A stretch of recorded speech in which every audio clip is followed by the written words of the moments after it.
So hi hello friends, welcome to the G K smart circle YouTube channel. ಇವತ್ತು ನಾವು ಮೇ 4, 2022 ಪ್ರಮುಖ ಪ್ರಚಲಿತ ಘಟನೆಗಳನ್ನು ಕುರಿತು ಚರ್ಚೆ ಮಾಡೋಣ.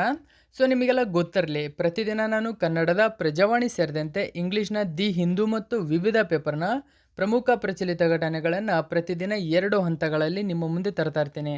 ಹಾಗಾದರೆ ಇವತ್ತಿನ ಕ್ವಶ್ಚನ್ ನಂಬರ್ 1 ಏನಿದೆ ಅಂತ ನೋಡೋಣ ಬನ್ನಿ. ಈ ಒಂದು ಕ್ವಶ್ಚನ್ ದಿ ಹಿಂದೂ ಪೇಪರ್ನ ಮಾಹಿತಿಯಾಗಿದೆ. ನೋಡಿ, ಯಾವ ರಾಜ್ಯ ಸರ್ಕಾರವು ಮುಖ್ಯಮಂತ್ರಿ ಮಿತಾನ್ ಯೋಜನೆ ಈ ಜಾರಿಗೆ ತಂದಿದೆ. ಸೊ ಈ ಯೋಜನೆ ಅಡಿಯಲ್ಲಿ ಸಾರ್ವಜನಿಕ ಸೇವೆಗಳನ್ನು ಅಂದರೆ ಪಬ್ಲಿಕ್ ಸರ್ವಿಸಸ್ಗಳನ್ನು ಮನೆ ಬಾಗಿಲಿಗೆ ತಲುಪಿಸುವ ಯೋಜನೆ ಇದಾಗಿದೆ. ಸೊ ಅದಕ್ಕೆ ಸರಿಯಾದಂಥ ಉತ್ತರ ನೋಡಿ ಛತ್ತೀಸ್ಗಢ. ಛತ್ತೀಸ್ಗಢ ರಾಜ್ಯ ಏನು ಮಾಡಿದೆ, ಇತ್ತೀಚೆಗೆ ಮುಖ್ಯಮಂತ್ರಿ ಮಿತಾನ್ ಯೋಜನೆಯನ್ನು ಜಾರಿಗೆ ತಂದಿದೆ. ಸೊ ಈ ಯೋಜನೆಯ ಅಡಿಯಲ್ಲಿ ಸಾರ್ವಜನಿಕ ಸೇವೆಗಳಿಗೆ ಒಳಗೊಂಡಂತೆ ಈ ಸೇವೆಗಳನ್ನು ಮನೆ ಬಾಗಿಲಿಗೆ ತಲುಪಿಸುವ ಅತಿ ಮುಖ್ಯ ಯೋಜನೆ ಇದಾಗಿದೆ. ಹಾಗಾದರೆ ಛತ್ತೀಸ್ಗಢದ ಬಗ್ಗೆ ನಾವು ನೋಡೋದಾದರೆ ನೋಡಿ, ಛತ್ತೀಸ್ಗಢ ಮಧ್ಯಪ್ರದೇಶದಿಂದ ಬೇರ್ಪಡಿದ ಸ್ನೇಹಿತರೆ. ಯಾವಾಗಂದರೆ ನವೆಂಬರ್ 1, 2000ನೇ ಇಸವಿಯಲ್ಲಿ ಮಧ್ಯಪ್ರದೇಶದಿಂದ ಬೇರ್ಪಟ್ಟು ರಾಜ್ಯವಾಗುತ್ತದೆ. ಛತ್ತೀಸ್ಗಢದ ಪ್ರಸ್ತುತ ಕ್ಯಾಪಿಟಲ್ ಯಾವುದಂದರೆ ರಾಯ್ಪುರ. ಛತ್ತೀಸ್ಗಢದ ಪ್ರಸ್ತುತ CM ಯಾರಂದರೆ ಭೂಪೇಶ್ ಬಘೇಲ್ ಪ್ರಸ್ತುತ CM ಆಗಿದ್ದಾರೆ. ಪ್ರಸ್ತುತ ಗವರ್ನರ್ ಯಾರಂದರೆ ಅನಸೂಯ ಉಯಿಕೆ ಅಂತ ಹೇಳ್ತೀವಿ. ಸೊ ಅನಸೂಯ ಉಯಿಕೆ ಎಂಬತಕ್ಕಂಥವ್ರು ಪ್ರಸ್ತುತ ಗವರ್ನರ್ ಆಗಿ ಇಲ್ಲಿ ಒಂದು ಆಡಳಿತ ನಡೆಸುತ್ತಿದ್ದಾರೆ. ಸೊ ಛತ್ತೀಸ್ಗಢದಲ್ಲಿ ವಿಶಿಷ್ಟವಾಗಿರ್ತಕ್ಕಂಥ 2 ಬೆಟ್ಟಗಳು ಕಂಡುಬರುತ್ತವೆ. ಆ ಬೆಟ್ಟಗಳನ್ನು ಸುಮಾರು ಸರಿ ಎಕ್ಸಾಮಲ್ಲಿ ಕೇಳಿದ್ದಾರೆ. ಒಂದನೇದು ಯಾವುದಂದರೆ ಸೀತಾ ಬೇಗ ಬೆಟ್ಟಗಳು. ಇವು ಸುಣ್ಣದ ಕಲ್ಲು ಬೆಟ್ಟಗಳು ಸ್ನೇಹಿತರೆ ಇವೆಲ್ಲ. ಸೀತಾ ಬೇಗ ಗುಹೆ ಅಂತ ಹೇಳ್ತೀವಿ. ಸೀತಾ ಬೇಗ ಗುಹೆ ಮತ್ತು ಜೋಗಿ ಮರ ಗುಹೆ. ಸೀತಾ ಬೇಗ ಗುಹೆ ಮತ್ತು ಜೋಗಿ ಮರ ಗುಹೆಗಳು ಇವು ಮೂಲತಃ ಸುಣ್ಣದ ಕಲ್ಲಿನ ಗುಹೆಗಳಾಗಿದ್ದು, ಸೊ ವಿಶಿಷ್ಟವಾಗಿರ್ತಕ್ಕಂಥ ಇಲ್ಲಿ ಸುಣ್ಣದ ಕಲ್ಲಿನ ಗುಹೆಗಳು ಇವಾಗಿವೆ. ಸುಮಾರು ಸರಿ ಎಕ್ಸಾಮ್ಗಳಲ್ಲಿ ಈ 2 ಕೇಳಿದ್ದಾರೆ. ಸೊ ಅಷ್ಟೇ ಅಲ್ಲದೆ ಈ ಒಂದು ಛತ್ತೀಸ್ಗಢ ರಾಜ್ಯದಲ್ಲಿ ಛೋಟಾ ನಾಗಪುರ ಪ್ರಸ್ಥಭೂಮಿಯು ಕೂಡ ಕಂಡುಬರುತ್ತದೆ. ಅದರ ಜೊತೆಗೆ ಇಲ್ಲಿನ ಪ್ರಮುಖ ನ್ಯಾಷನಲ್ ಪಾರ್ಕ್ಗಳು ಯಾವುದಂದರೆ ಅತಿ ಮುಖ್ಯವಾಗಿ ಗುರು ಘಾಸಿದಾಸ್ ಅಂತ ಹೇಳ್ತೀವಿ. ಗುರು ಘಾಸಿದಾಸ್ ನ್ಯಾಷನಲ್ ಪಾರ್ಕ್, ಜೊತೆಗೆ ಸೀತಾದೇವಿ ವನ್ಯಜೀವಿ ಅಭಯಾರಣ್ಯ, ಇನ್ನು ಫಮೇದಾ ಅಂತ ಹೇಳ್ತೀವಿ. ಫಮೇದಾ ನ್ಯಾಷನಲ್ ಪಾರ್ಕ್ಗಳು ಇವು 3 ಅತಿ ಮುಖ್ಯವಾಗಿರ್ತಕ್ಕಂಥ ನ್ಯಾಷನಲ್ ಪಾರ್ಕ್ಗಳಾಗಿವೆ. ನೋಡಿ, Chhattisgarh government launch scheme for door stop delivery of 100 public services. So ಇಲ್ಲಿ ಮಾಹಿತಿ ಪ್ರಕಾರ ಪೇಪರಲ್ಲಿ ಏನು ಕೊಟ್ಟಿದ್ರು ಅಂತ ನೋಡೋದಾದರೆ ನೋಡಿ, ಛತ್ತೀಸ್ಗಢದ ಮುಖ್ಯಮಂತ್ರಿ ಭೂಪೇಶ್ ಬಘೇಲ್ ಅವರು ಮುಖ್ಯಮಂತ್ರಿ ಮಿತಾನ್ ಯೋಜನೆ ಅಥವಾ ಮಿತಾನ್ ಎಂದರೆ ಸ್ನೇಹಿತ ಅಂತ ಅರ್ಥ ಕೊಡುತ್ತೆ. ಸೊ ಈ ಯೋಜನೆಯನ್ನು ಪ್ರಾರಂಭಿಸಿದರು. ಇದನ್ನು ಛತ್ತೀಸ್ಗಢದ ರಾಯ್ಪುರ, ದುರ್ಗ, ಬಿಲಾಸ್ಪುರ ಮತ್ತು ರಾಮನಂದಗಾಂವ್ನಂತಹ ನಗರಗಳು ಸೇರಿದಂತೆ 14 ಮುನ್ಸಿಪಲ್ ಕಾರ್ಪೊರೇಷನ್ಗಳಲ್ಲಿ ಪ್ರಾಯೋಗಿಕ ಆಧಾರದ ಮೇಲೆ ಜಾರಿಗೆ ತರಲಾಗುವುದು ಎಂದು ಹೇಳಿದ್ದಾರೆ. ಸೊ ಛತ್ತೀಸ್ಗಢದ ಕ್ಯಾಪಿಟಲ್ ಇವೆಲ್ಲ ನೀವು ನೋಡಿದರೆ ಸೊ ಇನ್ನು ನೆಕ್ಸ್ಟ್ ಕ್ವಶನ್ ನೋಡಿ, ಈ ಒಂದು ಕ್ವಶನ್ ಕೂಡ ದಿ ಹಿಂದೂ ಪೇಪರ್ನ ಮಾಹಿತಿಯಾಗಿದೆ. ನೋಡಿ, ಕೃಷಿ, ಪರಿಸರ ಶಾಸ್ತ್ರ ಮತ್ತು ನೈಸರ್ಗಿಕ ಸಂಪನ್ಮೂಲಗಳ ಸುಸ್ಥಿರ ನಿರ್ವಹಣೆಯ ಕುರಿತು ಭಾರತ ದೇಶವು ಯಾವ ದೇಶದೊಂದಿಗೆ ಜಂಟಿ ಘೋಷಣೆಗೆ ಸಹಿ ಹಾಕಿದೆ? ಸೊ ಅದಕ್ಕೆ ಸರಿಯಾದಂಥ ಉತ್ತರ ಜರ್ಮನಿ. ನೋಡಿ, ಇತ್ತೀಚೆಗೆ ಭಾರತದ ಪ್ರಧಾನಮಂತ್ರಿಯಾಗಿರ್ತಕ್ಕಂಥ ನರೇಂದ್ರ ಮೋದಿಯವರು ಯುರೋಪ್ ಪ್ರವಾಸವನ್ನು ಕೈಗೊಂಡಿದ್ದಾರೆ. ಹಲವಾರು ಒಪ್ಪಂದಗಳನ್ನು ಈ ಒಂದು ಯುರೋಪ್ ದೇಶಗಳೊಂದಿಗೆ ಮಾಡಿಕೊಂಡಿದ್ದಾರೆ. ಸೊ ಅಲ್ಲಿ ಅತಿ ಮುಖ್ಯವಾಗಿರ್ತಕ್ಕಂಥ ಒಪ್ಪಂದ ಯಾವುದಂದರೆ ಕೃಷಿ, ಪರಿಸರ ಶಾಸ್ತ್ರ ಮತ್ತು ನೈಸರ್ಗಿಕ ಸಂಪನ್ಮೂಲಗಳ ಕುರಿತಂತೆ ಸುಸ್ಥಿರ ನಿರ್ವಹಣೆಯ ಕುರಿತ ಒಂದು ಒಪ್ಪಂದವನ್ನು ಜರ್ಮನಿ ಮತ್ತು ಭಾರತ ದೇಶಗಳು ಜಂಟಿಯಾಗಿ ಸಹಿ ಹಾಕಿವೆ. ನೋಡಿ, India Germany science declaration on agro ecology and sustainable management of natural resources ಅಂತ ಹೇಳ್ತೀವಿ.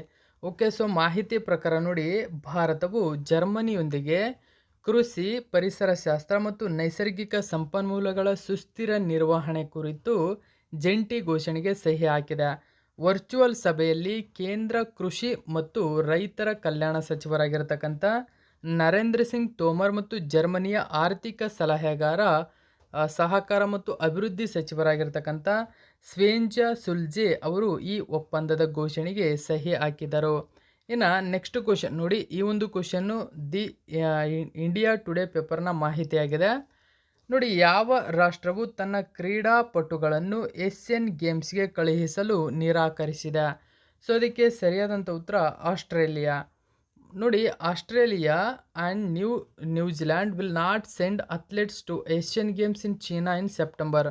ನೋಡಿ, ಇಲ್ಲಿ ಮಾಹಿತಿ ಪ್ರಕಾರ ಚೀನಾದಲ್ಲಿ 2022ನೇ ಸಾಲಿನ ಏಷ್ಯನ್ ಗೇಮ್ಸ್ಗಳು ಸೆಪ್ಟೆಂಬರ್ ತಿಂಗಳಿಂದ ಆರಂಭವಾಗಲಿವೆ. ಸೊ ಈ ಒಂದು ಏಷ್ಯನ್ ಗೇಮ್ಸ್ಗಳಿಗೆ ಆಸ್ಟ್ರೇಲಿಯಾ ಮತ್ತು ನ್ಯೂಜಿಲ್ಯಾಂಡ್ ತಂಡಗಳು ತಮ್ಮ ಅಥ್ಲೆಟಿಕ್ಸ್ಗಳನ್ನು ಇಲ್ಲಿನ ಆಟಕ್ಕೆ ಕಳಿಸಲು ನಿರಾಕರಿಸಿವೆ ಮಾಹಿತಿಯನ್ನು ಇಲ್ಲಿ ನೀಡಲಾಗಿದೆ.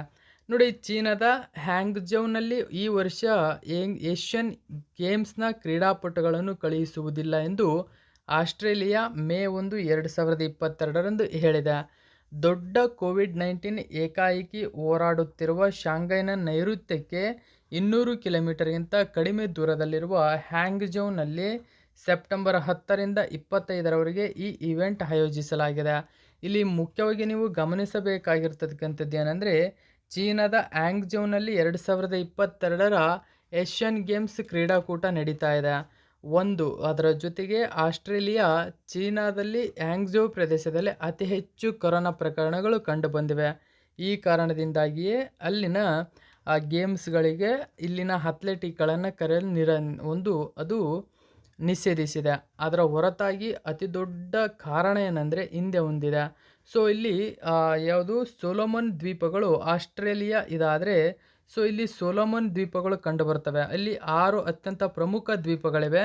ಈ ದ್ವೀಪಗಳ ಜೊತೆ ಚೀನಾ ಒಪ್ಪಂದವನ್ನು ಮಾಡಿಕೊಂಡಿದೆ ಹಲವಾರು ಕ್ರಿಯಾ ಯೋಜನೆಗಳಿಗಾಗಿ. ಸೊ ಇದು ಆಸ್ಟ್ರೇಲಿಯಾ ದೇಶಕ್ಕೆ ಇಷ್ಟವಿಲ್ಲ. ಈ ಒಂದು ಕಾರಣದಿಂದಾಗಿಯೂ ಕೂಡ ಇಲ್ಲಿ ಆ ನಿರ್ಧಾರವನ್ನು ಅದು ಪ್ರಕಟಿಸಿದೆ. ಇನ್ನು ನೆಕ್ಸ್ಟ್ ಕ್ವಶನ್ ನೋಡಿ, ಯಾವ ಪತ್ರಿಕಾ ಸ್ವಾತಂತ್ರ್ಯದ ದಿನ ಅಥವಾ ವಿಶ್ವ ಪತ್ರಿಕಾ ಸ್ವಾತಂತ್ರ್ಯ ದಿನವನ್ನು ಆಚರಿಸಲಾಗುತ್ತದೆ? ಸೊ ಫ್ರೆಂಡ್ಸ್ ನೋಡಿ, ವಿಶ್ವದಾದ್ಯಂತ ಮಾರ್ಚ್ 3ರಂದು ಮಾರ್ಚ್ 3ರಂದು ಪತ್ರಿಕಾ ಸ್ವಾತಂತ್ರ್ಯ ದಿನ ಅಥವಾ ವಿಶ್ವ ಪತ್ರಿಕಾ ಸ್ವಾತಂತ್ರ್ಯ ದಿನವನ್ನಾಗಿ ಆಚರಣೆ ಮಾಡಲಾಗ್ತಾ ಇದೆ. ಸೊ ಇದೇ ಮಾರ್ಚ್ 3ರಂದು ನಾವು ಬಸವ ಜಯಂತಿಯನ್ನು ಕರ್ನಾಟಕದಲ್ಲಿ ಆಚರಣೆ ಮಾಡ್ತಾರೆ. ಅದರ ಹೊರತಾಗಿ ವಿಶ್ವದಾದ್ಯಂತ ವಿಶ್ವ ಅಸ್ತಮ ದಿನ ವಿಶ್ವ ಅಸ್ತಮ ದಿನ ಮಕ್ಕಳಲ್ಲಿ ಕಂಡುಬರ್ತಕ್ಕಂಥ ಪ್ರಮುಖ ಕಾಯಿಲೆ ವಿಶ್ವ ಅಸ್ತಮ ದಿನವನ್ನಾಗಿ ಈ ದಿನದಲ್ಲಿ ಆಚರಣೆ ಮಾಡ್ತೀವಿ. ಇನ್ನು ಮೇ 2ರಂದು ನಾವು ವಿಶ್ವ ಟ್ಯೂನಾ ದಿನ ಅಂತ ಹೇಳ್ತೀವಿ. ಸೊ ಟ್ಯೂನಾ ದಿನವಾಗಿ, ಅಂದರೆ ಇದು ಅಳಿವಿನಂಚಿನಲ್ಲಿರುವ ಮೀನಿನ ತಳಿಯಾಗಿದೆ. ವಿಶ್ವಸಂಸ್ಥೆ ಇದನ್ನು ಸಂರಕ್ಷಣೆ ಮಾಡುವ ಉದ್ದೇಶದಿಂದಾಗಿ ಪ್ರತಿ ವರ್ಷ ವಿಶ್ವ ಟ್ಯೂನಾ ದಿನವನ್ನಾಗಿ ಕೂಡ ಆಚರಣೆ ಮಾಡ್ತೀವಿ. ಇನ್ನು ಮೇ 1ರಂದು ನಾವು ವಿಶ್ವ ಕಾರ್ಮಿಕ ದಿನ ಮತ್ತು ವಿಶ್ವ ನಗುವಿನ ದಿನವನ್ನಾಗಿ ಆಚರಣೆ ಮಾಡ್ತೇವೆ ಪ್ರತಿ ವರ್ಷ. ನೋಡಿ, ವಿಶ್ವ ಪತ್ರಿಕಾ ಸ್ವಾತಂತ್ರ್ಯ ದಿನವನ್ನು ವಾರ್ಷಿಕವಾಗಿ ಮೇ 3ರಂದು ಆಚರಿಸಲಾಗುತ್ತದೆ. ಯುನೆಸ್ಕೋ ಪ್ರಕಾರ ಪತ್ರಿಕಾ ಸ್ವಾತಂತ್ರ್ಯಕ್ಕೆ ಮೀಸಲಾದ ದಿನವು ಪತ್ರಿಕಾ ಸ್ವಾತಂತ್ರ್ಯಕ್ಕೆ ತಮ್ಮ ಬದ್ಧತೆಯನ್ನು ಎತ್ತಿ ಹಿಡಿಯುವ ಸರ್ಕಾರಗಳು ಮತ್ತು ಪ್ರಪಂಚದಾದ್ಯಂತಹ ಜನರ ಪ್ರಾಮುಖ್ಯತೆಯನ್ನು ಎತ್ತಿ ತೋರಿಸುತ್ತವೆ ಅಂತಕ್ಕಂಥ ಮಾಹಿತಿಯನ್ನು ಇಲ್ಲಿ ನೀಡಲಾಗಿದೆ. ಇನ್ನು ನೆಕ್ಸ್ಟ್ ಕ್ವಶನ್ ನೋಡಿ. ಸೊ ನೋಡಿ, ಇಂಡಿಯನ್ ಆಯಿಲ್ ಕಾರ್ಪೊರೇಷನ್ IOC ಇದು M15 ಪೆಟ್ರೋಲನ್ನು ಯಾವ ರಾಜ್ಯದಲ್ಲಿ ಪ್ರಾಯೋಗಿಕ ಆಧಾರದ ಮೇಲೆ ಹೊರತಂದಿದೆ? ಸೊ ಇದಕ್ಕೆ ಸರಿಯಾದಂಥ ಉತ್ತರ ನೋಡಿ, ಆಪ್ಷನ್ ನಂಬರ್ 2 ಅಸ್ಸಾಂ. ಇಲ್ಲಿ ಮಾಹಿತಿ ಕ್ವಶನ್ ಏನಂತಂದರೆ, ಇಲ್ಲಿ ಏನಿದೆ IOC ಏನಿದೆ ಇಂಡಿಯನ್ ಆಯಿಲ್ ಕಾರ್ಪೊರೇಷನ್, ಇದು 15% ಪೆಟ್ರೋಲ್ನೊಂದಿಗೆ ಪೆಟ್ರೋಲ್ನೊಂದಿಗೆ 15% ಮೆಥೆನಾಲ್.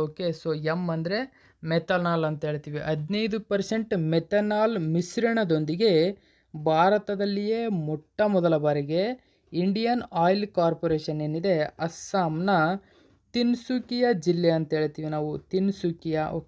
ಸೊ ತಿನ್ಸುಕಿಯಾ ಜಿಲ್ಲೆಯಲ್ಲಿ ಈ ಒಂದು ಪ್ರಾಯೋಗಿಕವಾಗಿ ಆಧಾರದ ಮೇಲೆ ಹೊರತಂದಿರತಕ್ಕಂಥ ಪ್ರಮುಖ ಯೋಜನೆ ಇದಾಗಿದೆ. ಸೊ ನಾವು ಇಂಡಿಯನ್ ಆಯಿಲ್ ಕಾರ್ಪೊರೇಷನ್ ಬಗ್ಗೆ ನೋಡೋದಾದರೆ ಇದರ ಒಂದು ಕೇಂದ್ರ ಕಚೇರಿ ನವದೆಹಲಿಯಲ್ಲಿದೆ. ಸೊ ಪ್ರಸ್ತುತ ಇದರ CEO ಯಾರು ಅಂದರೆ ಶ್ರೀಕಾಂತ್ ಮಾಧವ ವೈದ್ಯ. ಓಕೆ, ಶ್ರೀಕಾಂತ್ ಮಾಧವ ವೈದ್ಯ ಇದರ ಪ್ರಸ್ತುತ CEO ಆಗಿದ್ದಾರೆ. ಇನ್ನು ಅಸ್ಸಾಂನ ಬಗ್ಗೆ ನಾವು ನೋಡೋದಾದರೆ ಸ್ನೇಹಿತರೆ, ಓಕೆ, ಸೊ ಅಸ್ಸಾಂನ ಬಗ್ಗೆ ನೋಡೋದಾದರೆ ಅಸ್ಸಾಂ ಭಾರತದಿಂದ ಇಲ್ಲಿ ಸ್ವಾತಂತ್ರ್ಯಗೊಂಡಿದ್ದು ಯಾವಾಗ ಅಂದರೆ ರಾಜ್ಯವಾಗಿ ಆಗಸ್ಟ್ 15, 1947ರಲ್ಲಿ ಭಾರತದ ಒಂದು ರಾಜ್ಯವಾಗಿ ಉಗಮಗೊಳ್ಳುತ್ತದೆ. ಅಸ್ಸಾಂನ ರಾಜಧಾನಿ ದಿಸ್ಪುರ. ಓಕೆ, ದಿಸ್ಪುರ ಅಸ್ಸಾಂನ ರಾಜಧಾನಿ. ಪ್ರಸ್ತುತ CM Himanth Biswa Sharma. Okay, so Himanth Biswa Sharma ಪ್ರಸ್ತುತ ಮುಖ್ಯಮಂತ್ರಿಗಳಾಗಿದ್ದಾರೆ. ಅಸ್ಸಾಂನ ಅಧಿಕೃತ ಭಾಷೆಗಳು ತುಂಬನೇ ಬರ್ತವೆ ಸ್ನೇಹಿತರೆ. ಅದು ಯಾವುದಂದರೆ ಅಸ್ಸಾಮಿ, ಬೋಡೋ, ಬಂಗಾಳಿ, ಈ 3 ಭಾಷೆಗಳು ಇಲ್ಲಿನ ಅಧಿಕೃತ ಭಾಷೆಗಳಾಗಿವೆ. ಅಸ್ಸಾಂ ಎಂಬತಕ್ಕಂಥ ಹೆಸರು ಬರಲು ಕಾರಣ ಏನಂದರೆ ಇಲ್ಲಿ ನೋಡಿ ಅಹೋಮ್ ವಂಶಸ್ಥರು ಆಳ್ವಿಕೆಯನ್ನು ನಡೆಸ್ತಾರೆ. ಸೊ ಇದರಿಂದ ಅಲ್ಲಿ ಅಸ್ಸಾಂ ಎಂಬತಕ್ಕಂಥ ಹೆಸರು ಬಂದಿದೆ ಅಂತ ಒಂದು ಇತಿಹಾಸಕಾರರು ಹೇಳಿದರೆ, ಇನ್ನೊಂದು ಅಸ್ಸಾಂ ರಾಜ್ಯ ಏನಿದೆ ಏರು ತಗ್ಗುಗಳಿಂದ ಕೂಡಿದ್ದರಿಂದ ಅಸ್ಸಾಮ ಅಂದರೆ ಸಮ ಬೇರೆ ಅಸಮ ಬೇರೆ, ಅಸಮವಾಗಿರುವುದರಿಂದ ಇದಕ್ಕೆ ಅಸ್ಸಾಂ ಎಂಬತಕ್ಕಂಥ ಪದ ಬಂತು ಎಂಬತಕ್ಕಂಥ ಮಾಹಿತಿಯನ್ನು ಕೂಡ ಇಲ್ಲಿ ನೀಡಲಾಗಿದೆ. ಸೊ ಇತ್ತೀಚೆಗೆ ಅಸ್ಸಾಂನಲ್ಲಿ 2 ಪ್ರಮುಖ ಘಟನೆಗಳು ನಡೆದಿದೆ. ಸೊ ಇದನ್ನ ನಾನು ಎಕ್ಸಾಮ್ ಆಲ್ರೆಡಿ ಕರೆಂಟ್ ಅಫೇರ್ಸಲ್ಲಿ ಹೇಳಿದ್ದೇನೆ. ಒಂದನೇದಾಗಿ ಅಸ್ಸಾಂನಲ್ಲಿ ಇತ್ತೀಚೆಗೆ ಒಂದು ಹಬ್ಬ ನಡೆಯುತ್ತೆ, ಅದಂದರೆ ರಂಗೋಲಿ. ಓಕೆ, ಸೊ ರಂಗೋಲಿ ಬಿಹಾಂಗ್ ಬಿಹು ಎಂಬತಕ್ಕಂಥ ಒಂದು ಪ್ರಮುಖ ಹಬ್ಬ ಇತ್ತೀಚೆಗೆ ನಡೆದಿದೆ. ಸೊ ಇದನ್ನು ನಾನು ನಿಮ್ಮ ಮುಂದೆ ಆಲ್ರೆಡಿ ಚರ್ಚೆ ಮಾಡಿದ್ದೇನೆ. ಇನ್ನೊಂದೇನೆಂದರೆ ಭಾರತದಲ್ಲಿಯೇ ಮೊದಲ ಬಾರಿಗೆ India's first, okay, so first pure green hydrogen plant ಸ್ನೇಹಿತರೆ. Okay, India's first pure green hydrogen ಪ್ಲಾಂಟನ್ನು ಜಾರಿಗೆ ತಂದಿರತಕ್ಕಂಥ ಭಾರತದ ಮೊಟ್ಟ ಮೊದಲ ರಾಜ್ಯ ಅಸ್ಸಾಂ ಆಗಿದೆ. ಸೊ ಈ 2 ಪ್ರಮುಖ ಕ್ವಶನ್ಗಳನ್ನು ನಿಮ್ಮ ಮುಂದೆ ಆಲ್ರೆಡಿ ನಾನು ಚರ್ಚೆ ಮಾಡಿದ್ದೇನೆ.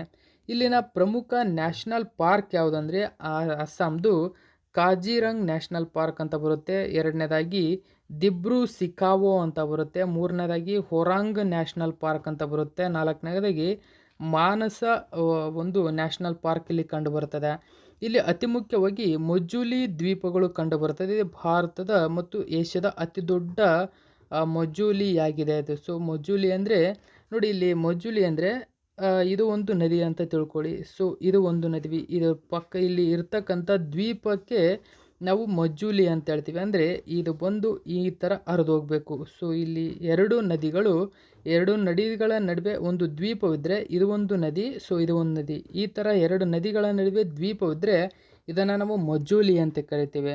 ಓಕೆ, ಸೊ ಈ ಮಜೂಲಿ ಅಸ್ಸಾಂನಲ್ಲಿ ಕಂಡು ಬರ್ತದೆ. ಅಷ್ಟೇ ಅಲ್ಲದೆ ಇಲ್ಲಿ ಅತಿ ಮುಖ್ಯ ದೇವಾಲಯ ಎಂದರೆ ಕಾಮಾಖ್ಯ ದೇವಾಲಯ ಕಂಡು ಬರ್ತದೆ. ಸೊ KS ಅಲ್ಲಿ ಕ್ವಶನ್ ಆಗಿತ್ತಿದು ಕಾಮಾಖ್ಯ ದೇವಾಲಯ. ಓಕೆ, ಸೊ ಅಸ್ಸಾಂನ ಪ್ರಮುಖ ಮಾಹಿತಿ ಇದಾಗಿದೆ.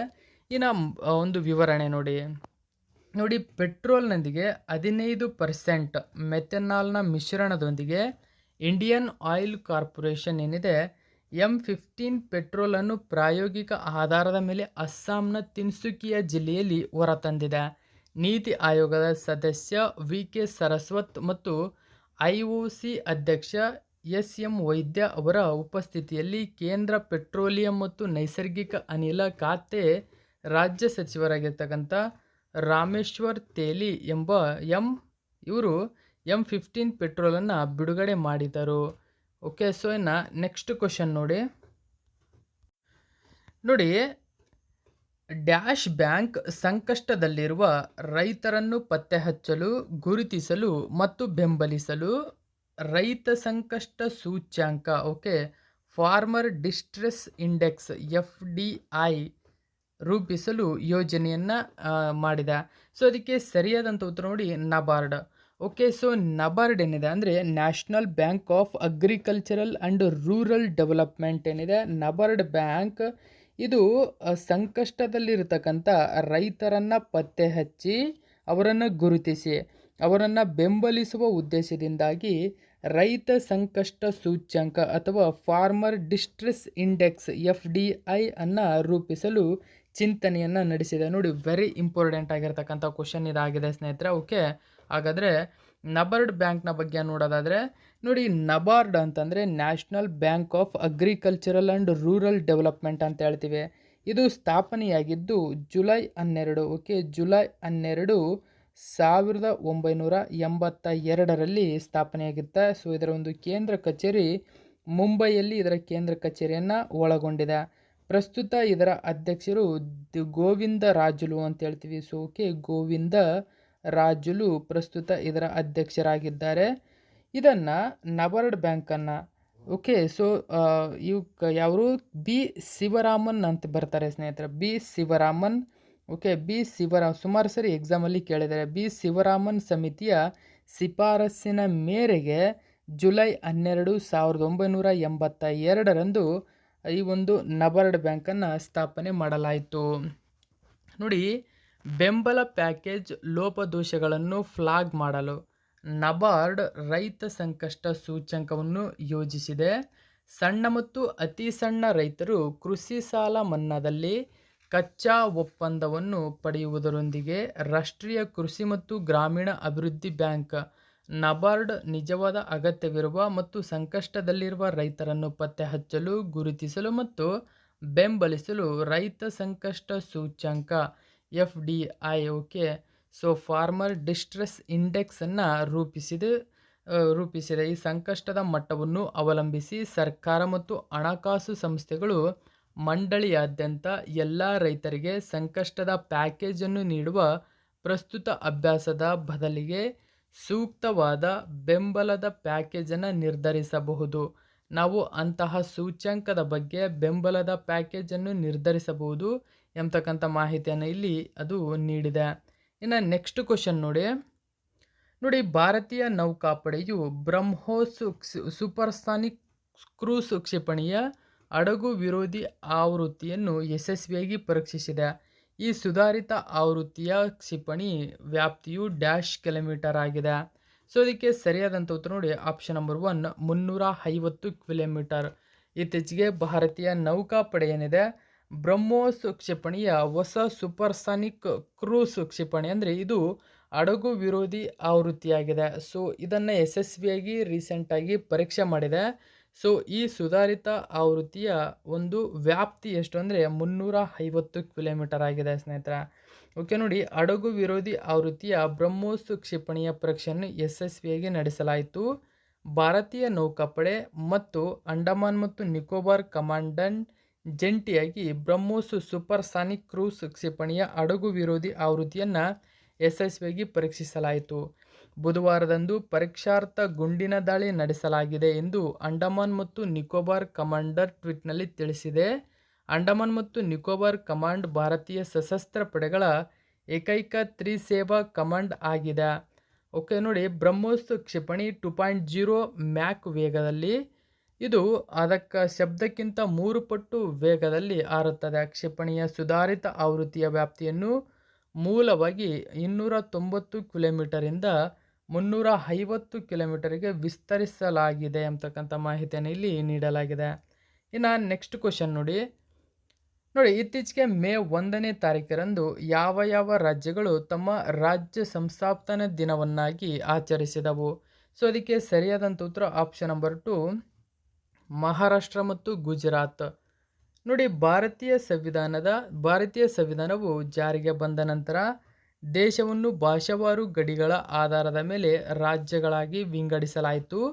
ರಾಜ್ಯ ಮಾನ್ಯತಾ ಕಾಯ್ದೆ ಅಂದರೆ 1956ರ ಅಡಿಯಲ್ಲಿ ಬಾಂಬೆಯನ್ನು ರಾಜ್ಯವಾಗಿ ಮಾನ್ಯತೆ ಪಡೆಯಲಾಯಿತು. ರಚನೆಯ ಸಮಯದಲ್ಲಿ ಬಾಂಬೆಯು ಮರಾಠಿ, ಗುಜರಾತಿ, ಕೊಂಕಣಿ ಮತ್ತು ಕೊಚ್ಚಿ ಮುಂತಾದ ಭಾಷೆಗಳನ್ನು ಮಾತನಾಡುವ ಜನರನ್ನು ಹೊಂದಿತ್ತು. ತದನಂತರ ಬಾಂಬೆ ರಾಜ್ಯವನ್ನು ಬೇರ್ಪಡಿಸಿ ಮಹಾರಾಷ್ಟ್ರ ಮತ್ತು ಗುಜರಾತ್ ಆಗಿ ವಿಭಜಿಸಲಾಯಿತು. ಮೇ 1, 1960ರಂದು ಶಾಸನವು ಹಸಿರು ನಿಶಾನೆಯನ್ನು ಪಡೆದುಕೊಂಡಿತು ಮತ್ತು ಅಂದಿನಿಂದ ಈ ದಿನವನ್ನು ಎರಡೂ ರಾಜ್ಯಗಳಲ್ಲಿ ಪ್ರತ್ಯೇಕವಾಗಿ ಮಹಾರಾಷ್ಟ್ರ ಮತ್ತು ಗುಜರಾತ್ ದಿನವನ್ನಾಗಿ ಆಚರಿಸಲಾಗುತ್ತದೆ. ಇನ್ನು ನೆಕ್ಸ್ಟ್ ಕ್ವಶನ್ ನೋಡಿ, ಇತ್ತೀಚೆಗೆ ರೈಲ್ವೆ ದೂರ ಸಂಪರ್ಕ ಸ್ನೇಹಿತರೆ, ಇತ್ತೀಚೆಗೆ ರೈಲ್ವೆ ಇಲ್ಲಿರತಕ್ಕಂಥ ದೂರ ಸಂಪರ್ಕವನ್ನು ಸುಧಾರಿಸಲು centre for development of telematics CDOT ನೊಂದಿಗೆ ಯಾವ ಕೆಳಗಿನ ಸಚಿವಾಲಯವು ಒಪ್ಪಂದವನ್ನು ಮಾಡಿಕೊಂಡಿದೆ? ಸೊ ಇದಕ್ಕೆ ಸರಿಯಾದಂಥ ಉತ್ತರ ನೋಡಿ, ಮಿನಿಸ್ಟ್ರಿ ಆಫ್ ಕಮ್ಯುನಿಕೇಷನ್ಸ್ ಅಂತ ಹೇಳ್ತೀವಿ. ಸೊ ಈ ಮಿನಿಸ್ಟ್ರಿ ಆಫ್ ಕಮ್ಯುನಿಕೇಷನ್ ಏನಿದೆ, ಸಿ ಡಾಟ್ ಅಂದರೆ ಸೆಂಟರ್ ಫಾರ್ ಡೆವಲಪ್ಮೆಂಟ್ ಆಫ್ ಟೆಲಿಮ್ಯಾಟಿಕ್ಸ್ನೊಂದಿಗೆ ರೈಲ್ವೆಯಲ್ಲಿರ್ತಕ್ಕಂಥ ರೈಲ್ವೆ ದೂರ ಸಂಪರ್ಕವನ್ನು ಸುಧಾರಿಸಲು ಒಪ್ಪಂದವನ್ನು ಮಾಡಿಕೊಂಡಿದೆ. ಹಾಗಾದರೆ ಇತ್ತೀಚೆಗೆ ಕೇಂದ್ರ ಸಚಿವಾಲಯಗಳು ಜಾರಿಗೆ ತಂದಿರತಕ್ಕಂಥ ಪ್ರಮುಖ ಇತರೆ ಅಂದರೆ ರೀಸೆಂಟ್ ಯೋಜನೆಗಳನ್ನು ನೋಡೋದಾದರೆ ನೋಡಿ, ಇತ್ತೀಚೆಗೆ ಕಾರ್ಮಿಕ ಮತ್ತು ಉದ್ಯೋಗ ಸಚಿವಾಲಯ ಒಂದು ಯೋಜನೆಯನ್ನು ಜಾರಿಗೆ ತಂದಿತ್ತು.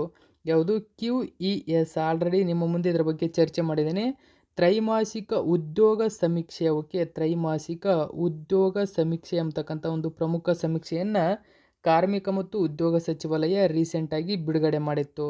ಅದರ ಜೊತೆಗೆ ಇತ್ತೀಚೆಗೆ ಸಾಮಾಜಿಕ ನ್ಯಾಯ ಮತ್ತು ಸಬಲೀಕರಣ ಸಚಿವಾಲಯ ಡೇಸ್ ಅಂತ ಹೇಳಿದೆ. ಸೊ ಇದನ್ನು ನಾನು ಆಲ್ರೆಡಿ ಹೇಳಿದ್ದೇನೆ. ಇದನ್ನು ಕೂಡ ಅಂದರೆ doctor Ambedkar centre for excellence ಎಂಬತಕ್ಕಂಥ ಒಂದು ಪ್ರಮುಖ ಕಾರ್ಯಕ್ರಮವನ್ನು ಸಾಮಾಜಿಕ ನ್ಯಾಯ ಮತ್ತು ಸಬಲೀಕರಣ ಸಚಿವಾಲಯ ಇತ್ತೀಚೆಗೆ ನಡೆಸಿದೆ. ಅದರ ಹೊರತಾಗಿ ಇತ್ತೀಚೆಗೆ ಗ್ರಾಮೀಣಾಭಿವೃದ್ಧಿ ಮತ್ತು ಪಂಚಾಯತ್ ರಾಜ್ ಇಲಾಖೆ. ಓಕೆ, ಸೊ ಗ್ರಾಮೀಣಾಭಿವೃದ್ಧಿ ಮತ್ತು ಪಂಚಾಯತ್ ರಾಜ್ ಇಲಾಖೆ ಏನಿದೆ, ಆಜಾದಿ ಸೆ ಅಂತ್ಯೋದಯ ತಕ್ ಅಂತ ಹೇಳ್ತೀವಿ. ಸೊ ಆಜಾದಿ ಸೆ ಅಂತ್ಯೋದಯ ತಕ್ ಆಲ್ರೆಡಿ ಇವೆಲ್ಲವನ್ನು ನಿಮ್ಮ ಮುಂದೆ ಚರ್ಚೆ ಮಾಡಿದ್ದೇನೆ ಸ್ನೇಹಿತರೆ, ರೀಕಾಲ್ ಆಗಲಿ ಅಂತ ಮತ್ತೆ ಹೇಳ್ತಾ ಇದ್ದೇನೆ. ಇನ್ನು MSME ಸಚಿವಾಲಯ. ಓಕೆ, ಸೊ MSME ಸಚಿವಾಲಯ ರೀಸೆಂಟಾಗಿ ಎಂಟರ್ಪ್ರೈಸ್ ಇಂಡಿಯಾ ಕಾರ್ಯಕ್ರಮವನ್ನು ಕೂಡ ಜಾರಿಗೆ ತಂದಿತ್ತು. ಅಷ್ಟೇ ಅಲ್ಲದೆ MSME ಸಚಿವಾಲಯ ಇತ್ತೀಚೆಗೆ ಚಾಂಪಿಯನ್ಸ್ ಪೋರ್ಟಲ್ ಎಂಬತಕ್ಕಂಥ ಒಂದು ಪ್ರಮುಖ ಪೋರ್ಟಲನ್ನು ಕೂಡ ಜಾರಿಗೆ ತಂದಿತ್ತು. ಅಷ್ಟೇ ಅಲ್ಲದೆ ರೀಸೆಂಟಾಗಿ ಸಬ್ಕಾ ವಿಕಾಸ್ ಮಹಾಕ್ವಿಜ್. ಓಕೆ, ಸಬ್ಕಾ ವಿಕಾಸ್ ಮಹಾಕ್ವಿಜ್ ಇದು ಭಾರತದಲ್ಲಿ ಅತಿ ದೊಡ್ಡ ಕ್ವಿಜ್ ಕಾರ್ಯಕ್ರಮವಾಗಿತ್ತು. ಸೊ ಇದನ್ನು ಎಲೆಕ್ಟ್ರಾನಿಕ್ಸ್ ಮತ್ತು ಮಾಹಿತಿ ವ್ಯವಹಾರ ಸಚಿವಾಲಯ ಇದನ್ನು ನಡೆಸಿತು. ಇನ್ನು ಅತಿ ಮುಖ್ಯವಾಗಿ ನೋಡಿ, ಇತ್ತೀಚೆಗೆ ಸುಜಲಂ 2.0 ಅಂತ ಹೇಳ್ತೀವಿ. ಸುಜಲಂ 2.0 ಎಂಬತಕ್ಕಂಥ ಒಂದು ಯೋಜನೆಯನ್ನು ಜಲಶಕ್ತಿ ಸಚಿವಾಲಯ ಜಾರಿಗೆ ತಂದಿತ್ತು. ಸೊ ಈ ಎಲ್ಲದರ ಬಗ್ಗೆ ನಿಮ್ಮ ಮುಂದೆ ಮಾಹಿತಿಯನ್ನು ಕೊಟ್ಟಿದ್ದೆ ಆಲ್ರೆಡಿ. ನೋಡಿ, ಸಾರ್ವಜನಿಕ ಸುರಕ್ಷತೆ ಮತ್ತು ಭದ್ರತಾ ಸೇವೆಗಳಿಗಾಗಿ ಭಾರತೀಯ ರೈಲ್ವೆಯಲ್ಲಿ ದೂರ ಸಂಪರ್ಕವನ್ನು ಆಧುನೀಕರಿಸಲು ರೈಲ್ವೆ ಸಚಿವಾಲಯ ಮತ್ತು ಟೆಲಿಮ್ಯಾಟಿಕ್ಸ್ ಅಭಿವೃದ್ಧಿ ಕೇಂದ್ರ ಅಂದರೆ C dot centre for development of telematics ಅಂತ ಹೇಳ್ತೀವಿ. ಸೊ ಬುಧವಾರ ತಿಳುವಳಿಕೆ ಪತ್ರಕ್ಕೆ ಸಹಿ ಹಾಕಿದವು ಎಂಬತಕ್ಕಂಥ ಮಾಹಿತಿಯನ್ನು ಇಲ್ಲಿ ನೀಡಲಾಗಿದೆ. ನೋಡಿ, ಇದು ರೈಲ್ವೆಯಲ್ಲಿನ ದೂರ ಸಂಪರ್ಕವನ್ನು ಒಂದು ಸುಧಾರಿಸುವ ಒಂದು ದೃಷ್ಟಿಯಿಂದಾಗಿ ಪ್ರಮುಖ ಯೋಜನೆಯನ್ನು ಇಲ್ಲಿ ಜಾರಿಗೆ ತಂದಿತ್ತು. ಇವೆಲ್ಲ ಅದರ ಒಂದು ಅಡಿಯಲ್ಲಿ ಬರ್ತಕ್ಕಂಥ ಪ್ರಮುಖ ಯೋಜನೆಗಳಾಗಿವೆ. ಇನ್ನು ನೆಕ್ಸ್ಟ್ ಕ್ವಶನ್ ನೋಡಿ, ಇತ್ತೀಚೆಗೆ ಜೀರೋ ಡಿಫೆಕ್ಟ್ ಜೀರೋ ಎಫೆಕ್ಟ್ ಪ್ರಮಾಣೀಕರಣ ಯೋಜನೆಯನ್ನು ಯಾವ ಸಚಿವಾಲಯ ಪ್ರಾರಂಭಿಸಿದೆ? Okay, zero defect zero effect ಅಂತ ಹೇಳ್ತೀವಿ. ಸೊ ಅದಕ್ಕೆ ಸರಿಯಾದಂಥ ಉತ್ತರ MSME ಸಚಿವಾಲಯ. Okay, micro small median enterprises ಅಂತ ಹೇಳ್ತೀವಿ. ನೋಡಿ, ಸೂಕ್ಷ್ಮ ಸಣ್ಣ ಮತ್ತು ಮಧ್ಯಮ ಉದ್ಯಮಗಳ ಸಚಿವಾಲಯವು ಅಂದರೆ MSME ಸಚಿವಾಲಯ ಗುರುವಾರ ನವೀಕರಿಸಿದ ಶೂನ್ಯ ದೋಷ ಶೂನ್ಯ ಪರಿಣಾಮ ಓಕೆ Z ಪ್ರಮಾಣೀಕರಣ ಯೋಜನೆಯನ್ನು ಪ್ರಾರಂಭಿಸಿದ್ದು, ಇದು ಭಾರತೀಯ ಕಂಪನಿಗಳನ್ನು ಜಾಗತಿಕವಾಗಿ ಸ್ಪರ್ಧಾತ್ಮಕವಾಗಿಸಲು ಮತ್ತು ಬಂಡವಾಳವನ್ನು ಸುಲಭವಾಗಿ ಪ್ರವೇಶಿಸಲು ಸಹಾಯ ಮಾಡುವ ಉದ್ದೇಶದೊಂದಿದೆ. ಈ ಒಂದು ಉದ್ದೇಶವನ್ನು ಹೊಂದಿದೆ. ಈ ಯೋಜನೆಯು MSMEಗಳನ್ನು Z ಪ್ರಮಾಣೀಕರಣಕ್ಕಾಗಿ ಪ್ರೇರೇಪಿಸುವ ಮತ್ತು ಪ್ರೋತ್ಸಾಹಿಸುವುದರ ಜೊತೆಗೆ ಶೂನ್ಯ ದೋಷದ ಶೂನ್ಯ ಪರಿಣಾಮದ ಅಭ್ಯಾಸಗಳನ್ನು ಅಳವಡಿಸಿಕೊಳ್ಳಲು ಸಕ್ರಿಯಗೊಳಿಸಲು ಮತ್ತು ಸುಗಮಗೊಳಿಸುವ ಗುರಿಯನ್ನು ಹೊಂದಿದೆ. ನೋಡಿ, ಸರ್ಕಾರವು ಕಿರು ಉದ್ಯಮಗಳಿಗೆ ಪ್ರಮಾಣೀಕರಣ ವೆಚ್ಚದಲ್ಲಿ ಒಟ್ಟು 80%, ಸಣ್ಣ ಉದ್ಯಮಗಳಿಗೆ 60% ಮತ್ತು ಉದ್ಯಮಗಳಿಗೆ 50% ಸಬ್ಸಿಡಿಯನ್ನು ಪ್ರಸ್ತಾಪಿಸಿದೆ. ಮಹಿಳೆಯರಿಗೆ ಅಥವಾ SC/ST ಉದ್ಯಮಿಗಳಾಗಿದ್ದರೆ ಇವರಿಗೆ 10% ಸಬ್ಸಿಡಿ ಇಲ್ಲಿ ಇರುತ್ತದೆ. ಅದರ ಜೊತೆಗೆ ಕಂಚು, ಬೆಳ್ಳಿ, ಚಿನ್ನ ಎಂದು ವರ್ಗೀಕರಿಸಲಾದ ಪ್ರಮಾಣೀಕರಣದ ನಿಯತಾಂಕಗಳ ಸಂಖ್ಯೆಯಲ್ಲಿ 50% ಕಡಿಮೆ ಮಾಡಲಾಗಿದೆ ಅಂತಕ್ಕಂಥ ಮಾಹಿತಿಯನ್ನು ಇಲ್ಲಿ ನೀಡಲಾಗಿದೆ. ಇನ್ನು ನೆಕ್ಸ್ಟ್ ಕ್ವಶನ್ ನೋಡಿ, ನೋಡಿ, ಇತ್ತೀಚೆಗೆ ಕೇರಳದ ಯಾವ ನಗರದಲ್ಲಿ ಭಾರತದಲ್ಲೇ ಮೊಟ್ಟ ಮೊದಲ ಬಾರಿಗೆ ಒಲಿಂಪಿಕ್ಸ್ ಕ್ರೀಡಾಕೂಟವು ಪ್ರಾರಂಭವಾಗಿದೆ? ಸೊ ಅದಕ್ಕೆ ಸರಿಯಾದಂಥ ಉತ್ತರ ನೋಡಿ ತಿರುವನಂತಪುರಂ. ಓಕೆ ನೋಡಿ, ಕೇರಳದ ಮೊದಲ ಒಲಿಂಪಿಕ್ಸ್ಗೆ ತಿರುವನಂತಪುರಂನಲ್ಲಿ ಚಾಲನೆ ನೀಡಲಾಗಿದೆ. ಅಂದರೆ ಕೇರಳ ರಾಜ್ಯ ನಡೆಸ್ತಕ್ಕಂಥದ್ದು. ಮೊದಲ ಬಾರಿಗೆ ಕೇರಳ ಒಲಿಂಪಿಕ್ಸ್ ಕ್ರೀಡಾಕೂಟವನ್ನು ರಾಜ್ಯ ಕ್ರೀಡಾ ಸಚಿವ ವಿ ಅಬ್ದುಲ್ ರಹಮಾನ್ ಅವರು ಶನಿವಾರ ಇಲ್ಲಿನ ವಿಶ್ವವಿದ್ಯಾಲಯ ಕ್ರೀಡಾಂಗಣದಲ್ಲಿ ಉದ್ಘಾಟಿಸಿದರು. ಕ್ರೀಡಾಕೂಟದ ಜ್ಯೋತಿ ಮತ್ತು ಧ್ವಜವನ್ನು ಹಿಡಿದ ಕ್ರೀಡಾಪಟುಗಳು ಉದ್ಘಾಟನಾ ಸ್ಥಳವನ್ನು ತಲುಪುವ ಮೊದಲು ನಗರದಾದ್ಯಂತ ಮೆರವಣಿಗೆಯನ್ನು ನಡೆಸಲಾಯಿತು. ಸೊ ಈ ಒಂದು ಸಮ್ಮೇಳನದಲ್ಲಿ ಮೇರಿ ಕೋಮ್ ಆಗಿರ್ಬೋದು, PS ಪ್ರಜೇಶ್, ಶ್ರೀಜೇಶ್ ಆಗಿರ್ಬೋದು, ರವಿಕುಮಾರ್ ದಹಿಲಾ, ಸೊ ಬಜರಂಗ್ ಪೂನಿಯಾ ಸೇರಿದಂತೆ ಹಲವಾರು ಪ್ರಖ್ಯಾತ ಕ್ರೀಡಾಪಟುಗಳು ಈ ಒಂದು ಸಿಚುವೇಶನಲ್ಲಿ ಭಾಗವಹಿಸಿದ್ರು. ನೋಡಿ, ನಿನ್ನೆಯ ಮಧ್ಯಾಹ್ನ ಹಾಕಿರತಕ್ಕಂಥ ಪ್ರಜಾವಾಣಿ ಪೇಪರ್ನ ಮಾಹಿತಿಯನ್ನು ಯಾರು ಇನ್ನೂ ನೋಡಿಲ್ಲ, ದಯವಿಟ್ಟು ಹೋಗಿ ನೋಡಿ. ಅದು ಕೂಡ ಎಕ್ಸಾಮ್ ದೃಷ್ಟಿಯಿಂದ ತುಂಬಾ ಇಂಪಾರ್ಟೆಂಟ್ ಆಗಿರ್ತಕ್ಕಂಥ ಟಾಪಿಕ್ ಅಲ್ಲಿ ಕವರ್ ಆಗಿರ್ತವೆ. ಯಾಕಂದರೆ ಸುಮಾರು ಜನ ಅದನ್ನ ಮಿಸ್ ಮಾಡ್ಕೊಳ್ತಿರ್ತೀರ. ಯಾರು ಆ ವಿಡಿಯೋವನ್ನು ಮಿಸ್ ಮಾಡ್ಕೋಬೇಡಿ. ಓಕೆ, ಸೊ ಇದು ಇವತ್ತಿನ ಕರೆಂಟ್ ಅಫೇರ್ಸ್ ಆಗಿದೆ. Thank you so much for watching my video friends.